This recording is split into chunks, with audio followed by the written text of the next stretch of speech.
Let's talk about this team. And then, but like, House of Horrors for Indy. Hasn't won there in 10 years. I mean, that's bad, dude. That is bad. That's real. That's a real thing. That's a mental thing. It's totally a mental thing. It has to be. It is a mental thing. At this point.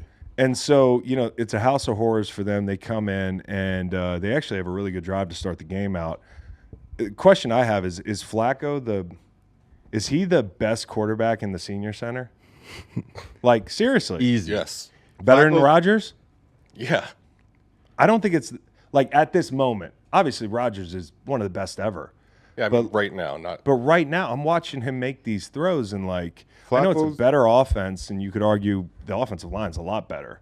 Flacco's the old guy you don't want to play and pick up basketball at the gym for Wednesday noon pickup game. He had some good moments. It's like no matter where he is. And you know what we thought he was – the Jets killed his career almost. Mm-hmm.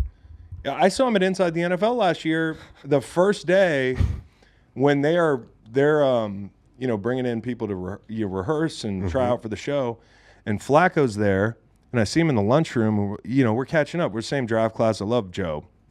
And he's like, I'm like, what are you doing, man? Like, you done for real? And he's like, I don't think I'm done. Like, honestly, I think I might come back, try to get on a team later this year. And he leads Cleveland to the playoffs. And then they let him walk. And now he's in Indy. And the question for me, like taking it from the Indy perspective, is like, if you're an Indy fan, and I said this 2 weeks ago, and people killed me over it, I'm not trying to kill Anthony Richardson. I think, bro, I liked him coming out because I like upside, and I like him right now because of upside. But how do you realize the upside if his mechanics are broken in the middle of the season? So maybe this little break will help him. I also think there's some credence to letting Joe play a little bit. And if Joe Flacco can run almost 19 miles per hour still, like, why do you really need Richardson? Did he run 19 miles an hour? Bro, that's what the next gen stats says, like 18.7. No. It shouldn't be next gen. It should be last gen stats. Bro, he's on the last gen. Let me tell you, from the stadium, it did not look that fast. But the replay, he is like pulling away from linebackers and making people look like they have bad angles on someone who is not known. Guys are getting cooked in the meeting room. Yeah. Thank God it's a win. Thank God it's a win. That's a tough tackle, though. But to the defense, it is the fourth quarter, and I want to tell you the humidity. That's the one thing being down there. I bet you really felt it once you got out of the pool. Bro, I forgot about how humid it is. Yeah. Fourth quarter being humid, that's when those knots in the back of your hamstrings start to ball up a little bit. Yeah. It feels like if you bend your leg the wrong way, you're going to catch a Charlie horse. So I'll cap in for them on that. Now let's give your guys some credit, because there's a couple touch points I want to hit. Tank Bigsby, number one. Okay, I know they asked Doug after the game, like, is he the guy? Is he not the guy? And Doug was like, ETN's the guy. He had a good game. I would have liked to have heard, like, we have two guys, because to me, it sounded like Doug saying that after the game is like him. What did we say earlier? Anchor bias, like a confirmation bias. Where coach is like, "This is my guy. This is my guy." He's tired of hearing about Tank Bigsby. Maybe he's pissed about the fumble, down at the goal line. Wasn't that him in the Miami game? Yep. And last year there was it was curious to me why he didn't get the ball more, and I think he got typecast as this power back. But when you see him in the open field, it's Tank Bigsby time, man. Like, give him the ball. Like, this is from Paul. I can't say his last name. Charchain? Paul Charchain. First, this is on Twitter. First in yards per carry. This is a people with 34 or more carries in the NFL, which is where you that's Tank Bigsby. First in yards per carry, 8 yards a pop. Avoided tackle rate, number one. And yards after contact, this is the one that's crazy to me, 6.2. What are we waiting for? Get him in the game. I can understand if you don't run your offense like a power offense, and if this guy were truly a power back, like between the tackles, but he's a good back, okay? So we need to see more Tank Bigsby. The O-line's got to keep playing the way they played. Pressure just one time in 34 attempts. This is like the 2.9%. That's the lowest of Trevor's career.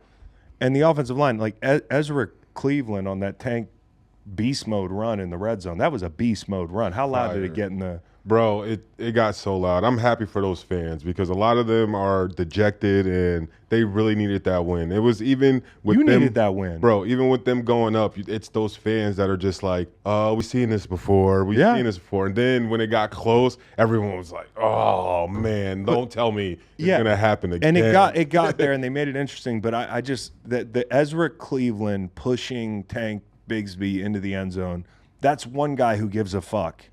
Okay, I'll tell you another guy who gives a fuck.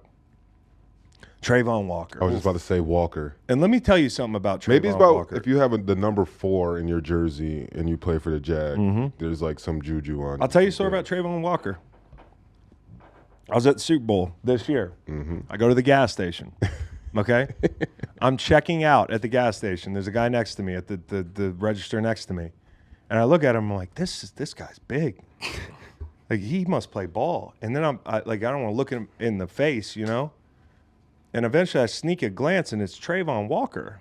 And I'm like, I got to talk to him. You know, because I've been there. I was a number 2 pick like him. Yep. And my first 2 years, it started slow for me. And then it came on for me the next 4. I wanted to be like, hey, let's talk. Bro, I want to walk through some pass rush stuff. I've been watching you. You've got it, bro. Like, you've got it. You got great strength. Stop trying to be a finesse rusher. Stop trying to compete with the other guys. Be who you are, bro. And that's a power rusher. And yesterday, the moves that came off of power for him, learning to use the long arm. I'm not taking credit, but I told him first. I was like, hey man, I used to play ball, and he's like, oh, word, like nice to meet you. We dap up. I'm like, I actually used to play for your coach, Doug. And he's like, oh, this guy's like not just a skinny ass white dude grabbing a cow tail and some Zen at the gas station. Like, he might be a guy.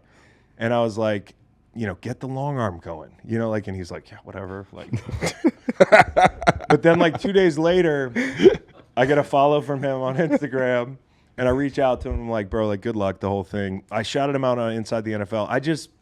You can tell, listen to me, like, I want the best for these young rushers. Like, I do. Aidan's off and running.